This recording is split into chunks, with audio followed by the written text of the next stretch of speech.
Thank you everybody for being here. Today we are going to talk about mindful microbes and how do they affect mood in healthy individual. This is me, in brief, and this is the company where I do work. We are located in Italy and we are a probiotic manufacturer company. It has a really long history. We did start fermentation during the 50s, and today we did focus exclusively on microbial fermentation of biomass production for probiotic production as well. We have more than 2,000 microorganisms, 16 production, and among these microorganisms, we did start our nice adventure on the gut-brain axis studies, and what we are going to disclose to you today also has brand new data that we did just publish a few days ago. So really nice new data. These are the therapeutic area that we generally cover, but focusing specifically on the gut-brain axis, we shall first introduce the concept. As you know, today the intestine is described as the second brain. This is something that really is known since our grandmothers, grandfathers. They said, okay, your emotion is into the belly. When you feel your belly that is upset, you have a mood disorder. If you have mood disorders, generally you have also gastrointestinal problems. So you have this bidirectional activity that goes on, but it is not only limited by physiology, but it has also implication according to the presence of the macrobiota. So it is not anymore just the gut and the brain that is dialoguing, but it's also the presence of these microorganisms. Today, this is a novel field of research. Nobody yet has fully discovered what's going on, but there are strong hypotheses that some of these microorganisms could be beneficial for mind health. Just to name some of the possible mechanisms of action, some microorganisms produce serotonin, others produce the amino gamma butyric acids, which is a potent neurotransmitters. Others interact directly with the vagus nerve, so triggering some physiological function that goes directly to the brain and vice versa. So even if the gut-brain is something already quite described, the gut microbiota brain is something totally new. So we have this new virtual organ, the microbiota, that interact in our body in this bidirectional way. On this purpose, we did start our research program at Probiotical in Italy, specifically on the gut-brain, and the name is Bifizen, Bifidobacterium, and Zen, so mindfulness product. This is the core concept. We did run 3 different clinical studies, one in Italy, one in US, the other one in Australia, so quite spread across the globe. And we also did run plenty of in vitro research, which is still going on, that collectively gave us insights on how this product would work on healthy humans and the modulation of the mood of these subjects. The first study had a really nice, simple design. So it was a randomized, double-blind, placebo-controlled study that lasted just 6 weeks, with an intermediate checkpoint at 3 weeks and a washout periods of 3 weeks. Super simple, just 38 individuals, healthy subjects. What's going on? What did we did find? Basically, we did explore a lot of parameters related to mood, cognition, and sleep quality. Keep in mind that all these parameters are validated questionnaires and not self-reported one. So this study has been done in clinical setting, not at home. Plenty of them, and it was a scouting activity just to see what's going on, and we were extremely happy to see that some of those questionnaires gave really positive results in the probiotic group. So we had a reduction of parameters related to, I hope that you can read there, but related to depression, to anger and fatigue, for example. So items that were related to mood. We got really hyped about that, and so we did start the second study in US with element of novelties related to what we did found in vitro in a nice model that was based on transwell experiments on Keiko-2, so intestinal layer, on endothelium and on neuroblastoma cell line in tandem. So to check what was the anti-inflammatory activity across a sort of tandem process from the gut to the brain. So we did start to build up this evidence, which gave further insights on the activity of these microorganisms. We also did the test for the antioxidant activity and anti-inflammatory activity as well, and intestinal permeability. This was running in parallel with the new study in the US, which is this one, made in collaboration with the Lindenwood University. It has been really a great experience. 1 month ago, we did publish the first study, and just 3-4 days ago, we did submit the second paper, sorry. So it is a brand new concept. The differences were related on, the differences were related on the number of subjects. So we did double the power of the study, increasing to 70 individuals, not anymore 38. And we did include also biological marker. The first study was just on validated questionnaires, but now we wanted to look into also biological marker because they have insight, they give you insights on the mode of action of these microorganisms. And the same design, so 3 weeks, 6 week washout. This is some of the results. We had a really improvement in sleep parameter, like sleep quality and sleep latency. So this really boosted the previous evidence related to fatigue, anger, and depression. So if you sleep better, obviously you have better mood. If you have better mood, you sleep better. You don't know which starts first, but the sum of evidences was there. And we also had a nice improvement in acute instances of anxiety and general anxiety, daily anxiety. So even this product gave us insights on how you become resilient to daily life events. Going forward, we had also improvement in the back depression inventory, which is the measure of depression. Literally, this is more of a clinical parameter, it is more of a clinical questionnaires. And looking at the biological marker, we had an increase in serotonin. Now, what does it mean? Because serotonin does not pass through the blood-brain barrier, so it is in the intestines. We don't know what does it mean, but it was there. And so we did start to look into this and see if there are hidden meaning, and it is a work in progress. So this is research that is going on. We are building on it. Continue with the data. We had also an improvement of parameters that are related to how you interact with life, let's say. So the reaction to situations that give you bad feelings, and how optimistic you feel about the future. So this is, again, something that proved a nice efficacy of this probiotic blend. Going forward, we started a super nice collaboration also in Australia with a study that was done during COVID time, so quite challenging, as you can imagine. But luckily, we did close the study, and now, just yesterday, we started the drafting of the first article, probably the first of 3 articles, actually, because we have plenty of data to report. The study is way more complex. First, it was on a sub-threshold depressed individual. So not anymore healthy individual, but sub-threshold depression before taking medication. Otherwise, this will be a pharma setting, okay? Sub-threshold. Really challenging population. And then we did add a lot of additional markers based on a concept of biobanking. So we withdraw urine, stool, and blood.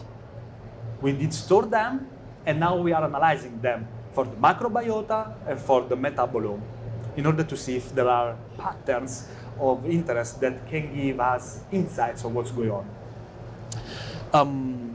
The study lasted longer, so it was not anymore a 3+3 week, but it was a 12-week study. And the idea was to have a longer period because we were targeting sub-threshold depressed individuals, not healthy ones. Well, these are the first results, so those are brand new also for me because it is sort of new. And The parameters that we did investigate are more related to clinical setting, like back depression inventory and depression subscales that literally measure how depressing you feel and the anxiety in the hospitals, so not the daily anxiety that you could have, specifically in the clinical settings. Those are always validated questionnaires. And we had an improvement in the probiotic group. We always had improvement in other subscales of anxiety, like this one, which is a different take of the previous one, always related to anxiety in hospital, and how he did improve. And we had also an improvement in the DASSD subscale, which is dedicated to depression of this sub-threshold individual in hospital care as well. Interestingly, when we did start to look on biological marker, we found out also compelling insights on biomarkers related to, for example, to plasma glucose, fasting plasma glucose. So we had a reduction of plasma glucose into the blood. We don't know what is the implication with mood, honestly, but it is intriguing that it's there. What is the meaning of that? Open question. So something to look for. More interestingly was the reduction of C protein, C-reactive protein, because it is a strong marker of inflammation. And so here the hypothesis is a little bit stronger. You can imagine, this is an hypothesis, but you can imagine that a chronic inflammation, an inflammatory status, could trigger or sustain mood disorder. Or maybe mood disorder can trigger inflammation. You don't know that, but it makes sense. And so this together with the last evidence that we had on markers, that was the plasma glutathione, an increase in plasma glutathione in the probiotic group, closed for us the hypothesis window, suggesting that the probiotic mixture did reduce inflammation and increase antioxidant activity of the body. And maybe these two things together may boost mood parameters as well. Collectively, these three clinical studies are promising, and now we are focusing on the mechanism of action.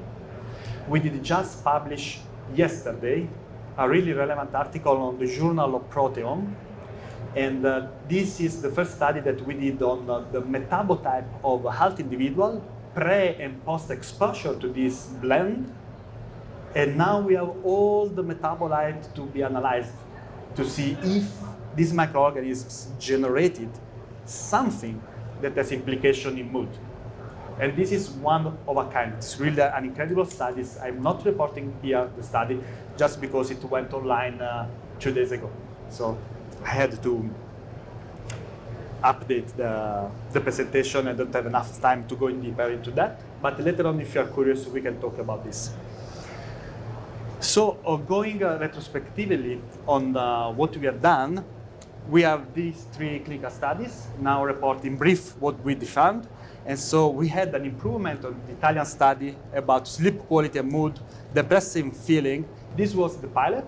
We were happy about that, and we moved to the US one.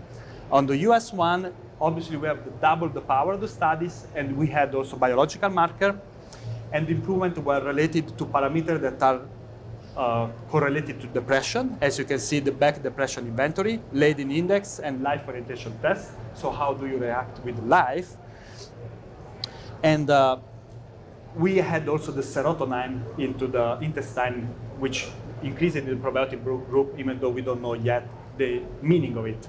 And the last study, which is way more complex in design and it is still under investigation, so we are measuring other parameters from the biobanked material, is new because it is on sub-threshold depressed individual, as I explained, so not anymore healthy individual. And at the same time, we had a general improvement of how these people felt in this setting.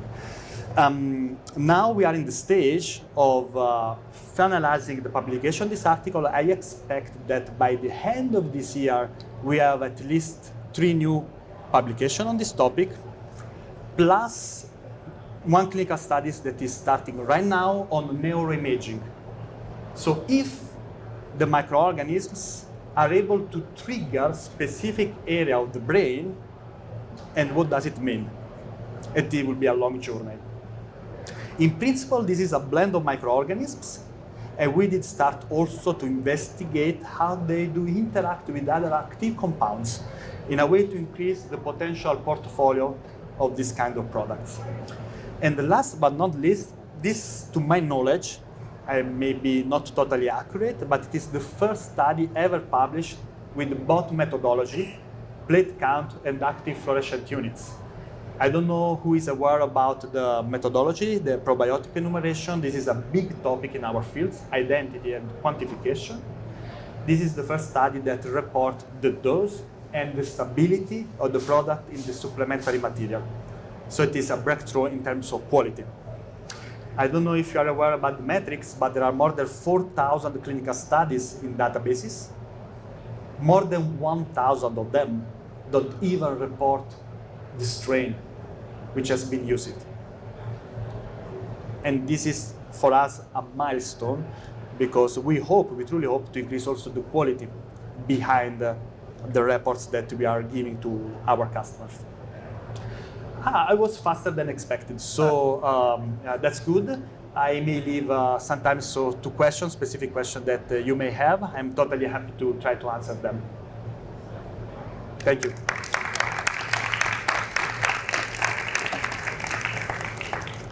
Suggested dosage and the duration of the therapy. Okay, the suggested dosage is 4 billion total. So the blend is 4 billion, and the first two studies lasted 6 weeks, but we had improvement already at the 3rd week. So generally, it will be 1 month, 2 months of supplementation, or whatever the customers, the end user feel that it needs the products. But 3 weeks are enough for the first data set that we did monitor. Follow-up question, do we plan to do some studies on results on children? Well, this is a really good question. We didn't find yet the partner to do so. So this is open to everybody that would like to participate to this. Absolutely, yes. We started the prototyping, the formula with ingredients that are known to be helpful and permitted by regulation in children. So the design is there.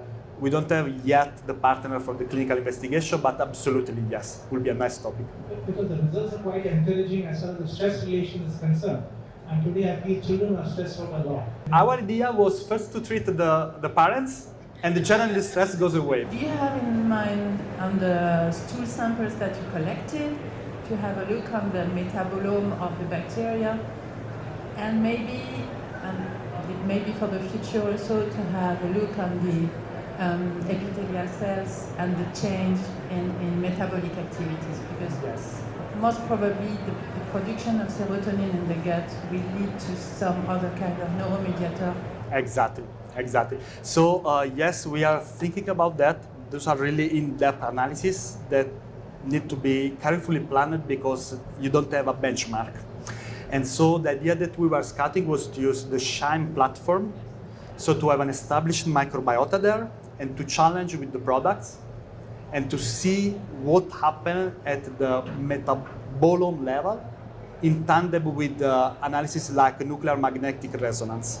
We did that on urine and blood on healthy individuals, so it has been published just 2 days ago. This is impressive. I finished the time, but later on I explain what's going on. It has been the first longitudinal study in humans, pre and post probiotics, specifically to create the metabotype of individuals. In brief, sorry, I have to tell this. In brief, we did define how to create an individual just from the metabolic profiling. And the algorithm is able to find you across everybody else 98% of the time just looking on the metabolome. And we saw which metabolites change with these products. The meaning of it, I don't know, but it's happening, so it's there. That was so great, thank you so much. Another metabolome question, if I may. Given your curiosity clearly around where the weight loss metrics came in or might come in, or the appetite Any ideas for the future looking at ghrelin, adiponectin, leptin? Oh, nice question. Yeah, back at the time, honestly, these were not the primary outcome that we were looking for. And generally, you need a proper clinical design just for scouting the target population for this. But ultimately, it is a big question because indeed, and it is also a nice suggestion, because indeed, mood disorders usually are related to two things: smoking or eating. So you need to fill your belly with something, which is or smoke or food. And maybe in this specific population that are vulnerable, you could have an interesting insight on how these microorganisms could help to have less appetite due to less anxiety. Thank you. My apologies if you already answered this question. Do you have clinical data post-washout? Yes. Yeah, sorry, look at this. So all the design was with a washout period and data analysis at the end. And so if you look at the data, it is always beginning, midpoint, and washout. And you have a statistical significance also at the washout, 3 weeks. Welcome. Probably it is a proof of engrafting or colonization. I don't know. Yeah. I don't know. We did run a metagenomic analysis on the first study.